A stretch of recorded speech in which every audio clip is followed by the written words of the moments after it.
right, here we go. Wednesday.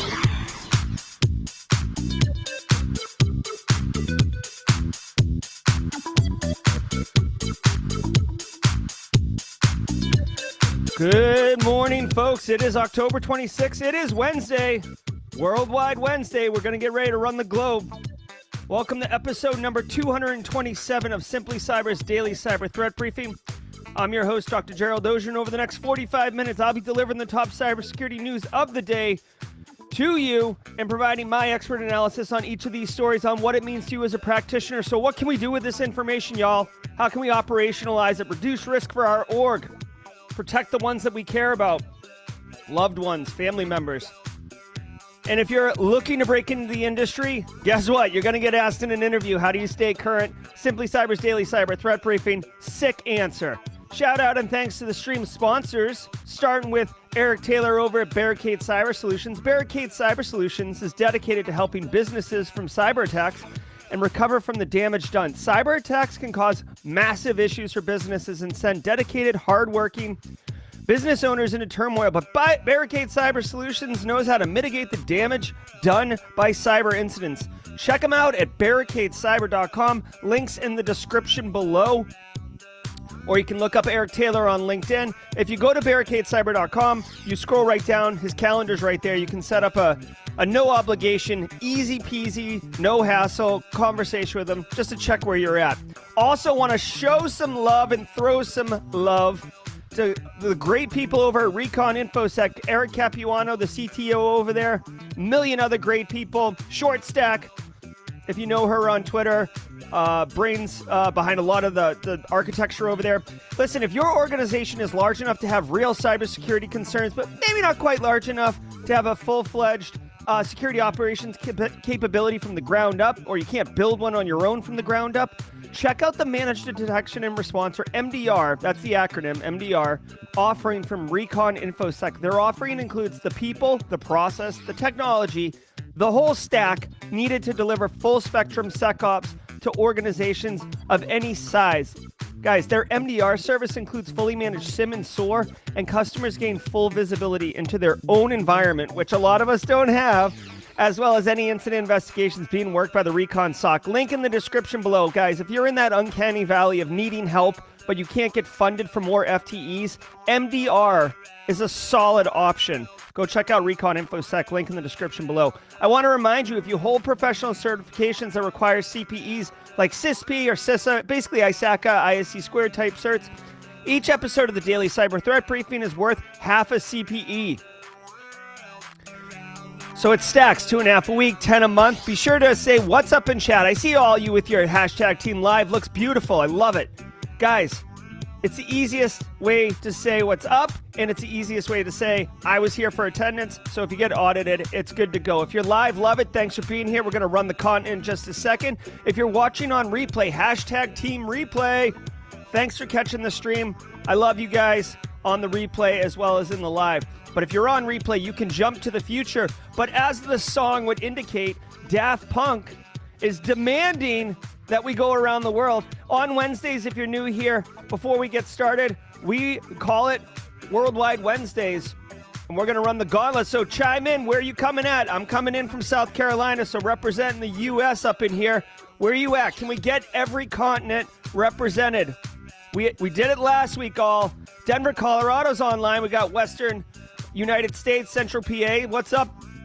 Going up into the northeast region of the United States. Happy hump day. You're right, man.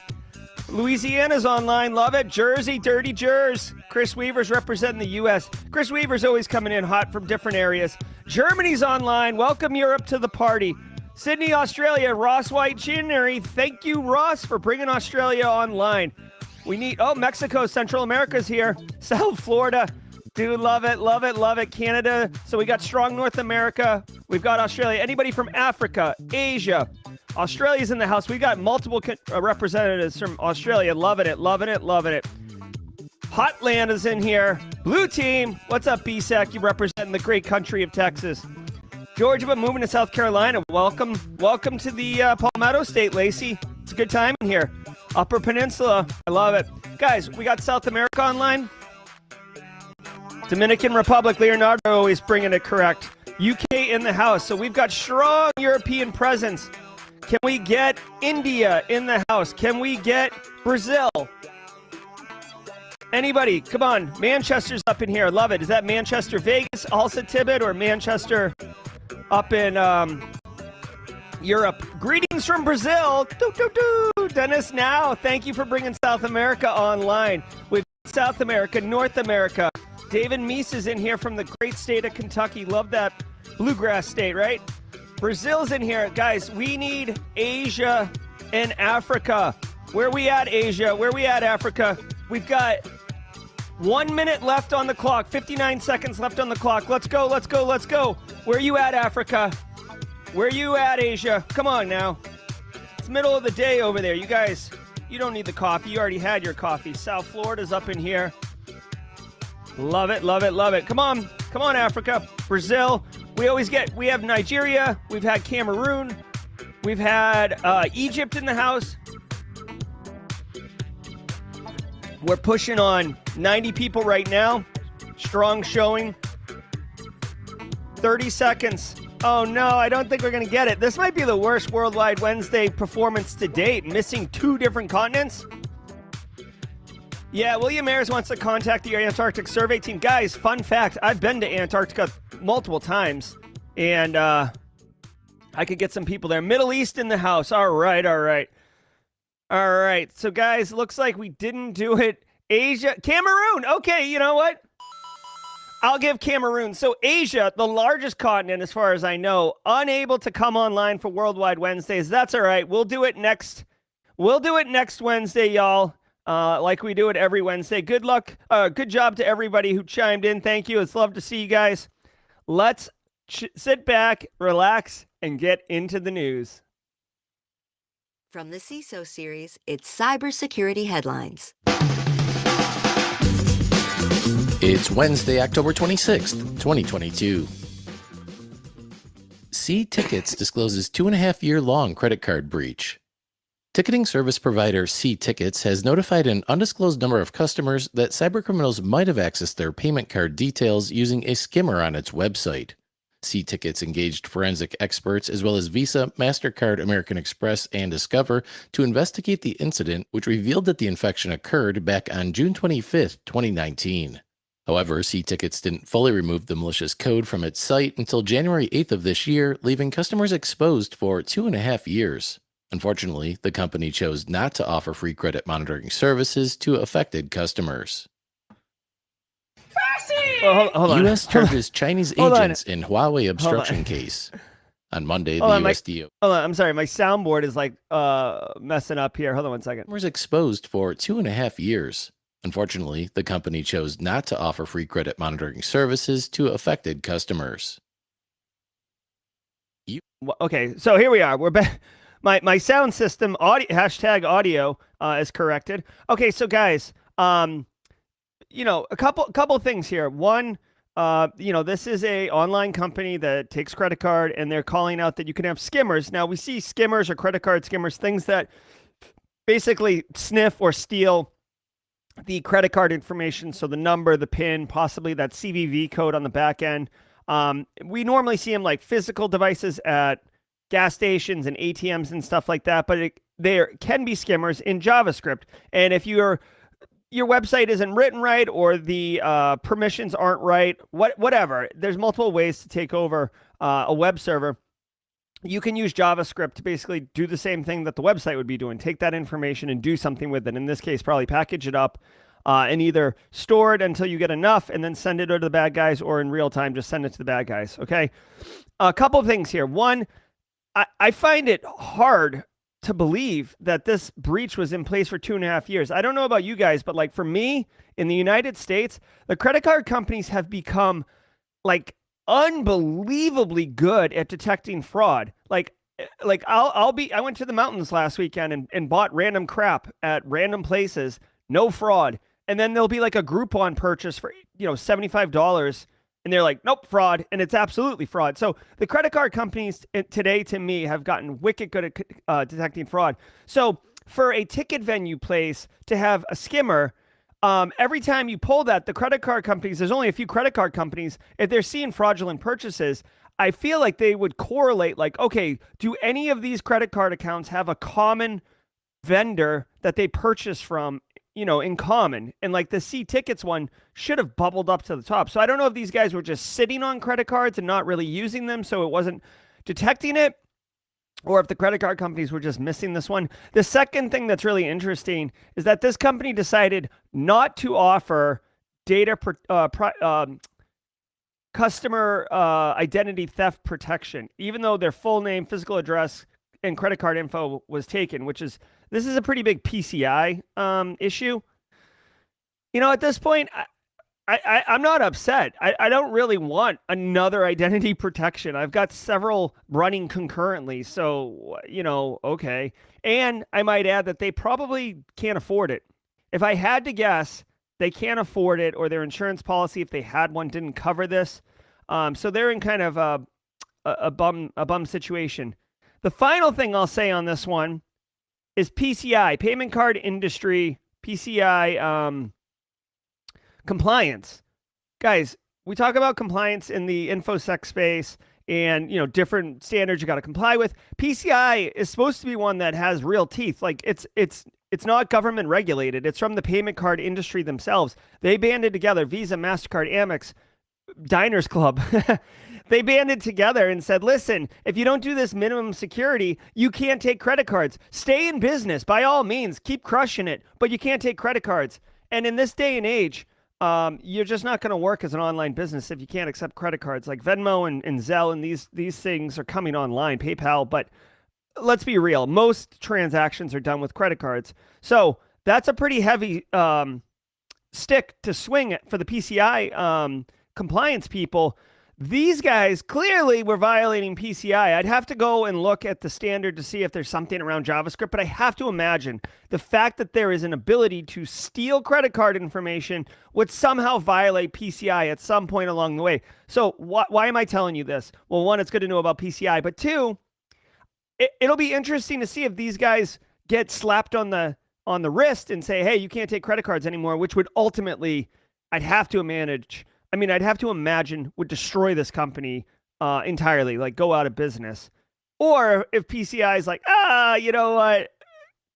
It only took 2.5 years to find it. You guys are okay. Go on. You're making us a lot of money. Keep going. You know what I mean? So you always got to follow the money, guys. But PCI is supposed to be the standard that's intended really to protect the credit card companies from getting the credit cards stolen, and ultimately to protect us, but really for the credit card companies to reduce fraud.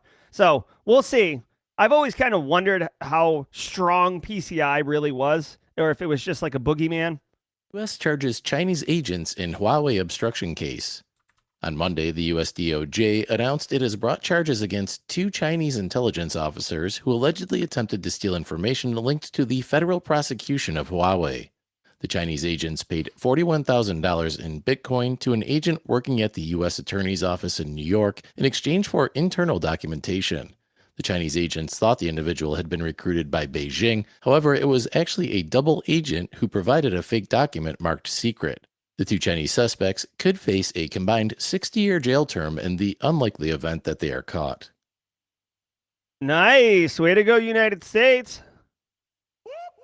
That's the sound of the police. The old double agent move. I will say, okay, so it's cool, Cloak and Dagger, Mission Impossible type stuff. 2 intelligence officers are basically going to be arrested because they were going to sell what they thought were secrets. And it involves, I guess this Huawei case. They say Huawei wasn't named, but a lot of people are claiming it was Huawei. Dude, Huawei is in a lot of places and it's making a lot of money. And, I don't know how it relates to China. I know it's a Chinese company. I know that China, as a government gets pretty heavy up in the more successful companies' businesses as far as like on the board. And, I don't know if they make them pay like some type of like revenue share to the government or whatever, but Huawei is a big revenue generating business. So obviously if there's cases against it and stuff like that, Beijing would be interested in knowing more about this. But this guy passed a fake document for $41,000 in Bitcoin to the agents. They thought it was legit. I guess in the world of like spies, anonymity is part of the game. So like when you're meeting someone, you have to assume that the intel is good, that they are, on your side, if you will, or not a double agent. So anyways, hopefully this sends some shockwaves through the, I guess the espionage underground, to kind of question who your sources are and who you're aligning with. So I don't know. Not much on this story for me. Hive begins leaking Tata Power's data. Earlier this month, Hive ransomware group claimed responsibility for a cyber attack on India's largest power company, Tata Power. On Tuesday, Hive operators began posting data they claim to have stolen from Tata Power, which signals that their ransom negotiations have failed. Stolen data appears to include company employees' PII, national ID card numbers, tax account numbers, and salary information, along with other info such as engineering drawings, financial and banking records, and client information. POS.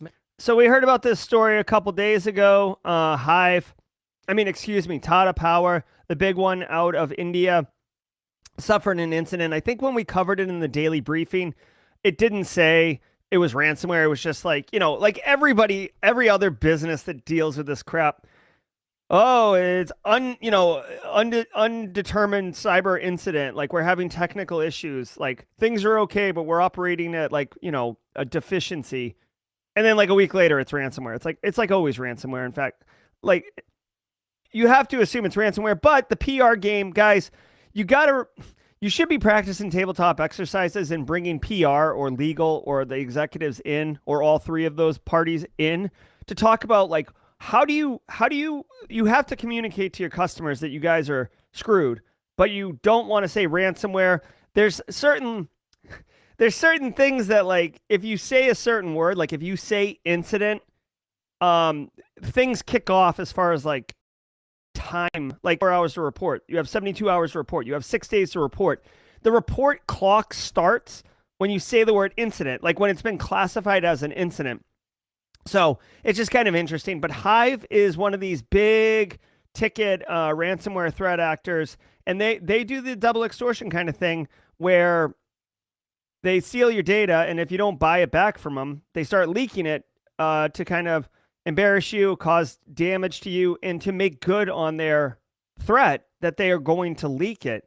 We saw Hive attack Costa Rica government back in early 2022. So they go, big game hunting, if you will. I forget who Hive actually. I feel like Hive is an offshoot of Revil, maybe. Hive, like, I feel like Hive came from someone. Is it? Sorry, I'm doing this on the fly here. Yeah, they do the double extortion threat. I really feel like they came from someone. Has anyone got any thoughts on this? I feel like they came from Revil or something. Like Revil got busted up, and then all of a sudden, boom, like on the scene came Hive. So anyways, if Hive gets you and they say they're going to Black Cat Alf, thank you, Joel Belton. Yeah, Black Cat Alf, which actually came from Black Matter, which actually came from Dark Side, which actually was the original, right? If I'm not mistaken. So Hive's a big player in the game. I say this every time with ransomware, guys. You shouldn't be trying to look at this and be like, holy crap, we're a power company too. Let's protect from Hive. Like, you should have foundational protections and foundational recovery infosec controls in place to deal with ransomware in general, right? Once you get the foundation laid, right, then you could put up a wall that has a fancy stained glass window and stuff. But just throwing up a stained glass window on a heap of dirt, that's not a good look. That's not going to work. You've got to get a solid foundation so you can at least have resiliency when you get punched in the mouth by a ransomware threat actor, or really any cyber threat actor. Malware used to steal more than 160,000 credit card numbers. Cybercriminals used 2 strains of point-of-sale malware to steal the details of more than 167,000 credit cards from payment terminals. The thieves may be able to sell the card info for roughly $3.3 million on underground forums. Nearly all of the victims are American, with credit cards issued by U.S. banks. Law enforcement have yet to attribute the malware to a particular crime group. To help thwart POS malware infections, companies should enforce strict password policies, keep software up to date, and use network defense products and waitlisting to keep intruders out. All right, before we get into that sound effect, just first of all, I'm reading this article. Okay, so I guess it's like credit card theft day here at Simply Cyber. They're talking about these two malware strains, Magic POS and Treasure Hunter. Okay, so first of all, I do want to keep myself calm. If you are looking at the feed, if you're watching the stream, not listening on your audio podcast type of choice, the subtitle of this story is, "With shops leaving VNC and RDP open, quell surprise." I am trying my hardest to read through this article and see if this is just clickbait designed to have me lose my mind, or if this is legitimately how they're installing these malware strains. Because if you leave RDP open, I am going to lose my mind. So give me a second. What are we doing? What are we doing in 2022? Why are people who don't know? Okay, hold on. To infect the store with Magic POS, miscreants, which by the way, love how they use that in the register, usually start with scanning networks for open and poorly secured VNC and RDP services, and then brute force their way in or buy access creds for the system. Okay. So I am going to give them the benefit of the doubt that doesn't say scanning external networks. So I'm going to give them the benefit of the doubt that they compromise somebody some way, and then they're on the internal network, and then they start looking for VNC and RDP. If it is external facing, at least the RDP isn't just open and they have to either brute force attempt or buy creds off the underground market, which is fine. So it's not VNC and RDP with no auth to the internet, but still, guys. Okay, here's the TLDR. Yeah, I've already talked ad nauseum about credit cards and PCI and all this other stuff. So let's talk about technical, right? Nothing to do with credit cards, just threat actors getting in your environment. Guys, there's better options.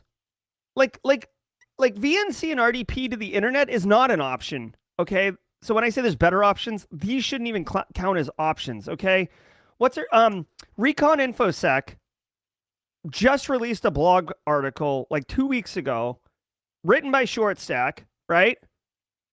Whitney, on how you should be doing remote access into your environments in 2022 in a secure architected way. That would be the best way, okay? Just run-of-the-mill approach, set up VPN. And if you don't know what you're doing with VPNs and all these other things, then maybe you shouldn't be doing remote access, right? Or maybe you should just, invest in having it done properly. Like too often I see these like short-sighted, penny-wise, pound-foolish decisions where you're like, well, we need to be able to access it remotely. Well, it's going to cost to do that correctly. Well, what's it cost? Why don't we just set up remote access, like TeamViewer or something? Let's just do that. Okay. I mean, you can, but you're taking on risk. The problem is that decision makers don't get slapped in the face the second they make bad decisions, right? And I mean this proverbially. I don't mean you like walk up and slap them, but like proverbially speaking, the risk isn't really felt. The impact isn't experienced until some way down the road. And then when it is, it's gross and it sucks, and then you have to deal with it. And then there's all this fallout of like, why did this happen to us? How could you have allowed this to happen to us? And it's like, dude, like all these decisions you made 6 months ago, they compounded into this event. This is not on me. I have been advising against that. Anyways, long story short, VNC, RDP, if it's external facing, you should stop the stream right now and go fix that. Like, that is not what we're doing here, okay? And then if you run it internal to your network, okay, I'm going to give you more leeway because it is good option for remote administration of internal assets from IT. But what you should do is have You could use a remote access user group with tightly controlled creds, not give everybody an IT domain admin, right? I don't know, just crazy thoughts out here. Just crazy thoughts out here. Oh my God, Leonardo doing a quick scan, 2200 VNC without auth on the Shodan worldwide. So, I guess get in line, guys. Get in line. It's like everybody's, the metaphor I'm thinking of is totally not suitable for work. So I'm just going to move on to the next story. But, oh my God. And now, we'd like to thank this week's episode sponsor, Votiro. UFOs are everywhere. They're in your applications, cloud storage, endpoints, and emails. That's right, UFOs, unidentified file objects, are hiding in files across your organization. UFOs can contain malware that exfiltrates data or deploys ransomware. And 70% of UFOs can't be detected by traditional scanning solutions like antivirus and sandboxing. That's where Votiro comes in. Votiro prevents UFOs before they hitch a ride on files without detection and without slowing down business. Do you believe? Learn more at votiro.com/UFOs. That's VOTIRO.com/UFOs.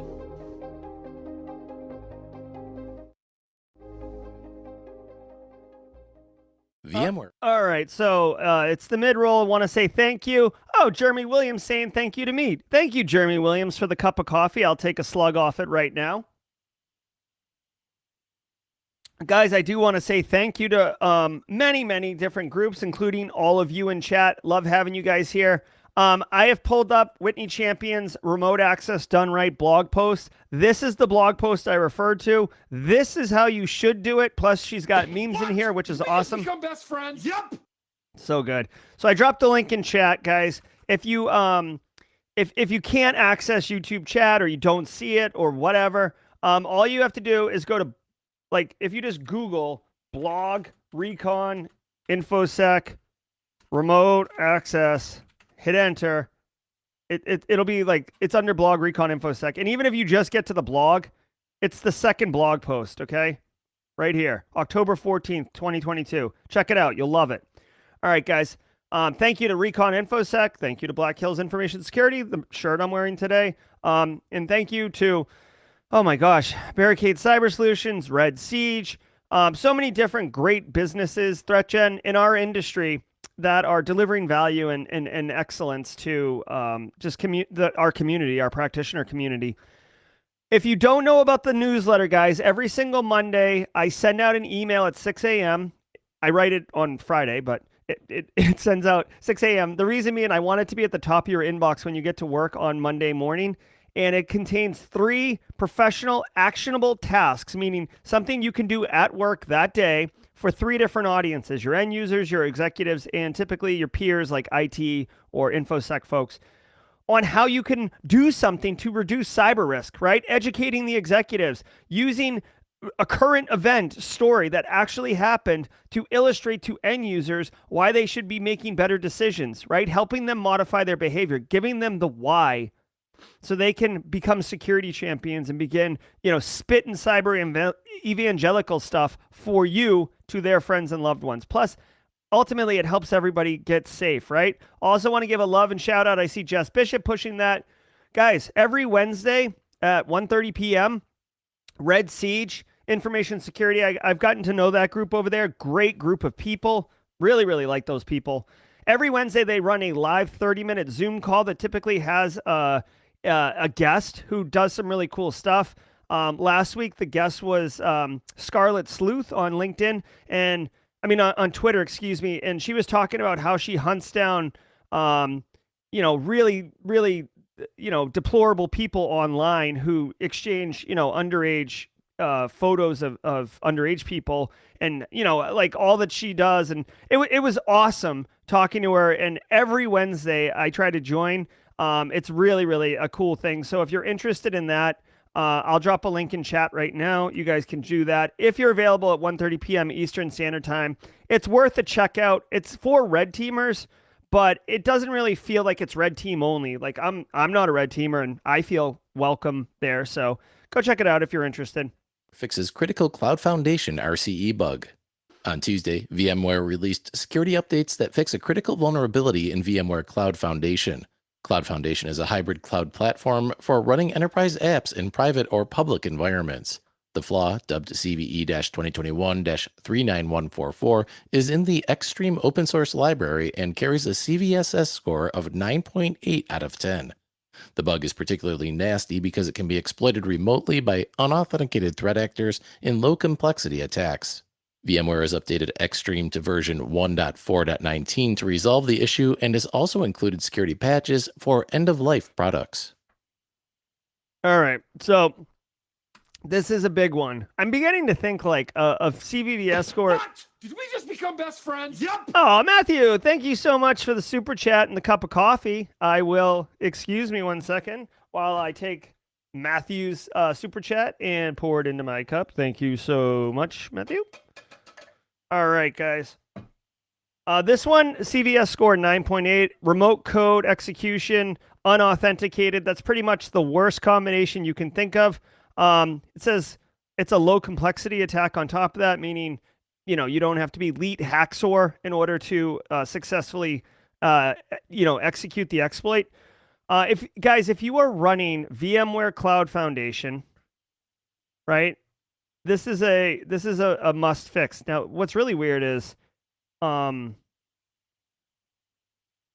this is really weird. So the way CVE naming conventions go, it's CVE and then the year the vulnerability was discovered, and then, you know, the unique identifier, which, you know, don't think of it as sequential because different vendors get their own bucket of numbers and stuff like that. But this is important. So this is in 2021. So I don't know if someone has just figured out how to exploit this or if we're seeing exploitation begin to happen.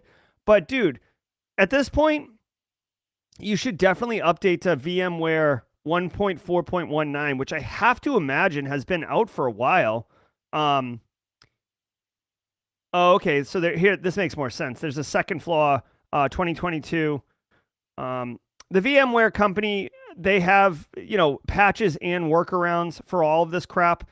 I will be fair though, guys. If here's the deal, if you're running VMware, you absolutely should verify whether or not this applies to you. A CVS score of 9.8 is real.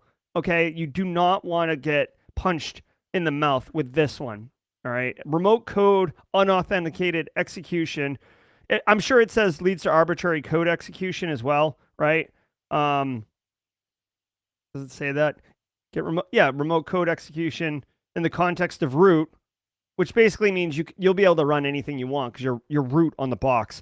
You don't want this one to get punched or exploited. I will tell you this, guys. Sometimes it's not as easy to just patch things, right? So like pen testers, you definitely don't ever want to just say in your report like, oh, we found CVS 2021 39144. We got root access on the box.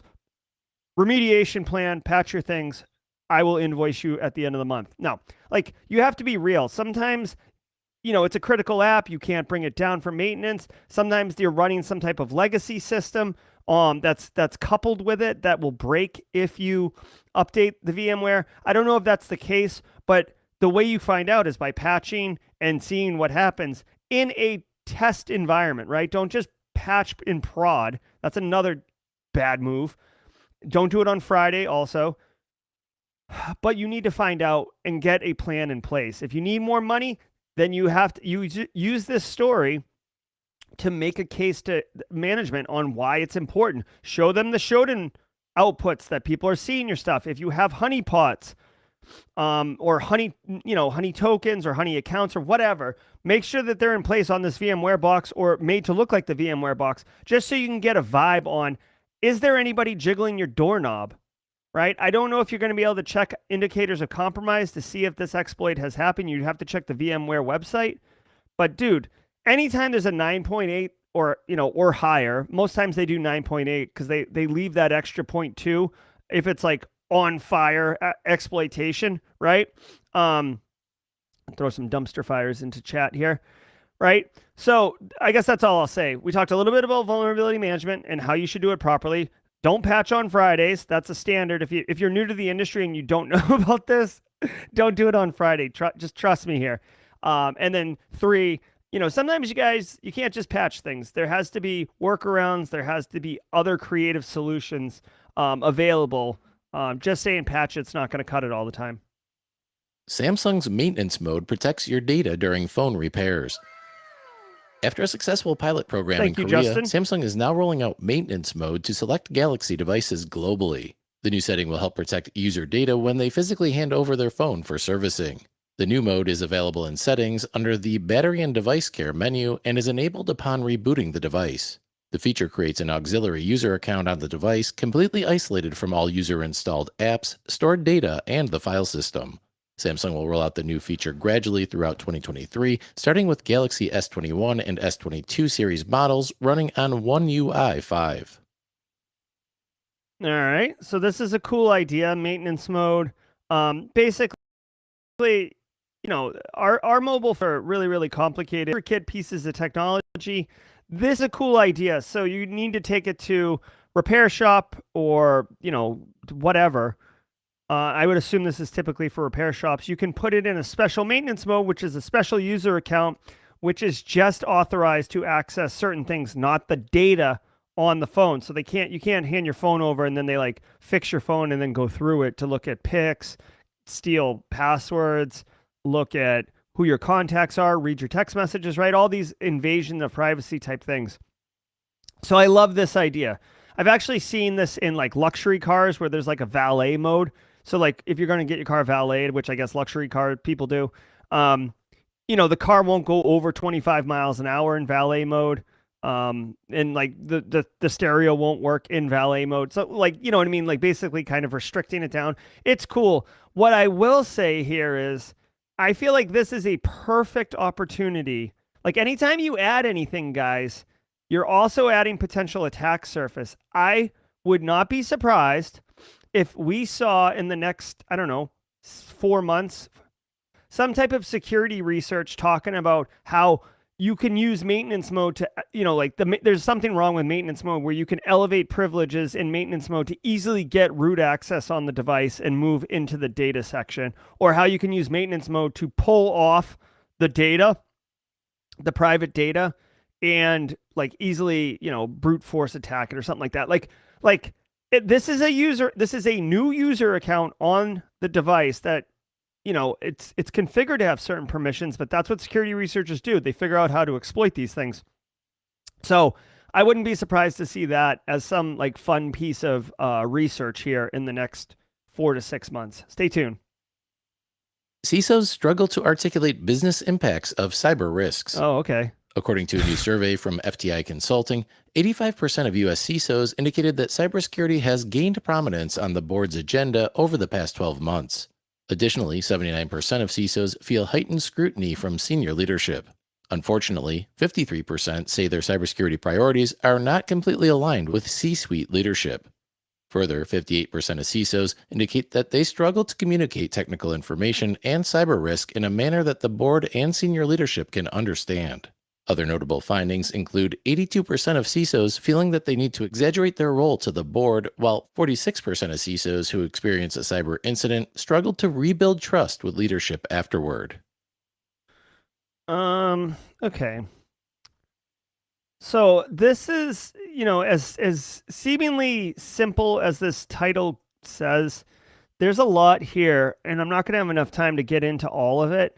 I will point out that Alyssa Miller gave a keynote speech at Wildwood Hackenfest around how to properly communicate to the board.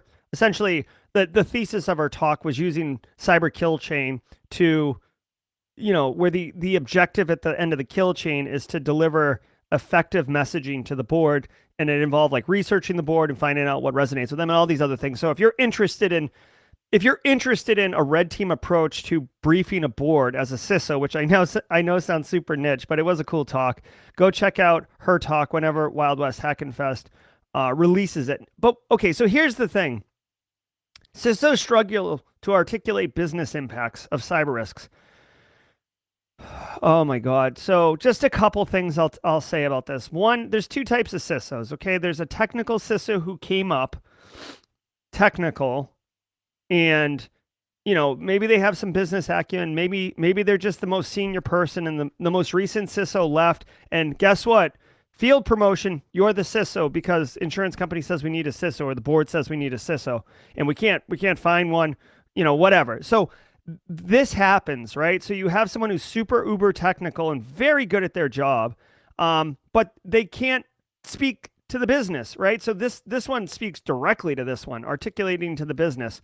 Guys, when I say communication is a critical skill, I don't just mean that you're not like that distorted SpongeBob meme where you're like, bark, bark, bark, bark. No, I mean like what you say matters. When you're talking to executives or you're talking to the board, you have like whatever, 5 minutes, 3 slides. Like you have to be incredibly deliberate on what you say, how you say it, what order you say it in, because if you say something that is too complicated or it gets them lost or whatever, this is what they do. Right? That's one thing.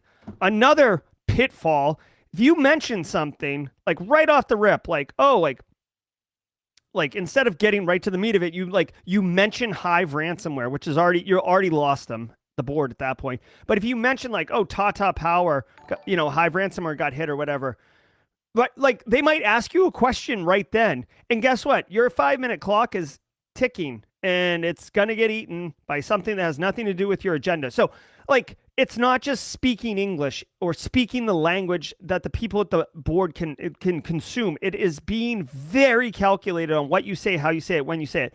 The other type of CISO is a business CISO. And this is someone who came up and they are really good at managing people. They have a great team underneath them, or maybe they don't. But they, with all due respect, don't fully appreciate what is actually happening under the hood. They can drive a car really well. They can go from A to B, right? They know how to use turn signals and all that crap. Pop the hood, they don't know what's going on, okay? And that's okay. That's okay. That's how a well-oiled machine could work, right? You have mechanics and you have scientists doing testing and the slipstream stuff, and you've got a driver. Everybody's got their job. But if you don't know how the things work, right, and you don't know how to talk to your own team to understand, distill, and not bubble up, but distill the essence of the messaging from your technical staff, which a lot of these business CISOs don't have, then when you go into the board, you might as well be sitting on their side of the table because you can't really explain what's happening either. And when they say in this article that they, where is it here? 82% of CISOs claim they feel they need to positively exaggerate their role on the board. Yeah, I mean, some of them are probably doing it because they think everything is rosy anyways. They don't know that it's a hot mess on fire. Hold on, where's my doggo? This is fine. Here we go, throwing this in chat, right? They don't understand that, and the ones that do understand it, they are kind of faced with this challenge of like, you gave me X amount of money, and I've used it, but it's really hard to show the value. That's like a whole other thing with CISO life or really working in information security in general. Like, listen, the better I do my job, the less it looks like I'm doing, right? Think about that paradox. The better I am at protecting the organization, the less that's going to happen from a negative perspective. Right. So it's not correlated. It's not like, oh, like I'm guaranteed to have 5 incidents this year. And the more money you give me, the faster I'll respond and the less damage it'll have. No, it's like my job is to prevent them from happening at all. And when they do, controlling the blast radius. So, anyways, like I said, I could go on for an hour on this article alone. It is very complicated. It's, CISO life, man. Careful what you wish for. K-8 students learn cybersecurity through gamification. A new no-cost gamified cyber education platform called Cyber Legends aims to bolster student cyber readiness in K-8 schools across North America. The platform provides young students with engaging, curriculum-based lessons which teach them about passwords, identity theft, scams, phishing, cyberbullying, and social media issues. Teachers are provided with a dashboard showing where students are excelling and where there's room for improvement. The problem-based approach helps develop critical thinking and communication skills relating to student cyber safety. And that does it. Hell yeah. You guys kidding me? How is it almost the end of October? Almost the end of Cybersecurity Awareness Marketing Month, And we're just hearing about this right now. This is fantastic, dude. Free program made by people who design for Mattel, Disney, Lucasfilms. And it's going to help students with cyber readiness, talking about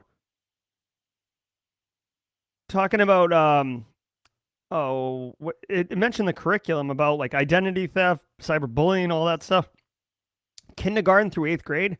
Dude, I have 2 children who are in the kindergarten through 8th grade, segment. I would love this. It's kind of annoying there isn't a link to it. How do I get this? Let's get some of this. Cyber Legends. Heck yeah, look at this. Expect a review on this on Simply Cyber sometime soon. Might even get my my kids to give their own opinion. Of course, they'll have like the black rectangles over their eyes. But anyways, here, I'll drop a link in chat. This is worth checking out. If you guys got kids, this could be really cool. This could be really cool. And this is something, frankly, that we need. We're always talking about... why? Because this needs to be baked in from an early age as like normal behavior, right? And if you give kids a PowerPoint presentation, you can imagine what's going to happen. But if you mask it as a video game, which this looks like it's doing it, then they'll be more engaged. They'll follow along. Way to go. Whoever's funding this, probably U.S. taxpayers, good on us. Whoever idea this was, good on you too. This is awesome. So definitely check that out and make that part of the normal thing. So let's do this because we're slightly over time because I lost my mind on 2 different stories.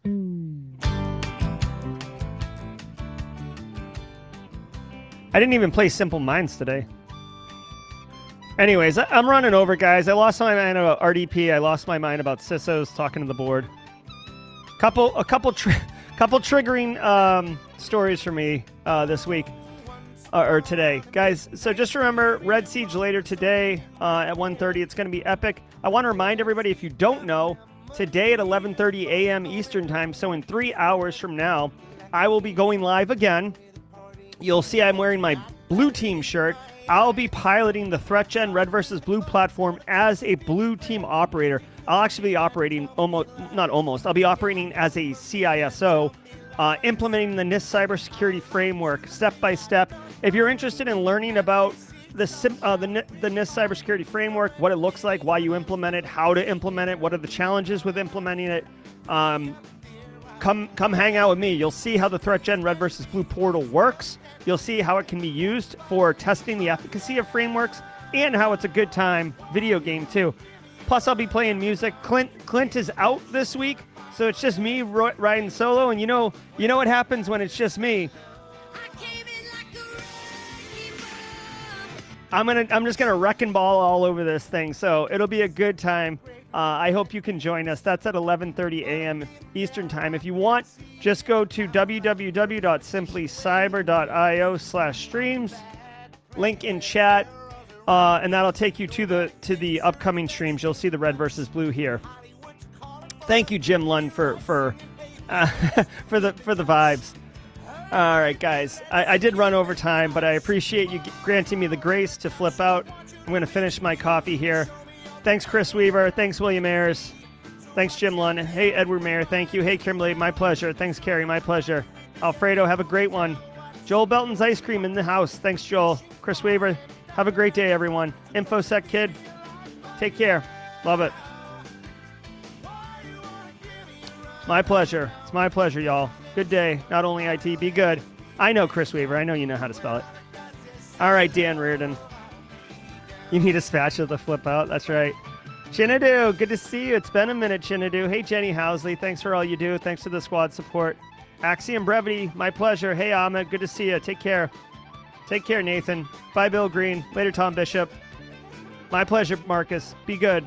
Have a great day. Crush it, okay? It's Wednesday. We're on hump day. Yeah, see you in 3 hours, 24/7 machines. Have a great day, Joshua B. All right, Munchkin. I'll keep an eye out for you. All right. Thanks for the squad support, CS7J. Casey Vargas, be good. All right, Dan Catledge, Cyberflower, be good. All right, guys. Have a good one. We'll see you in a few hours. Cheers, everybody.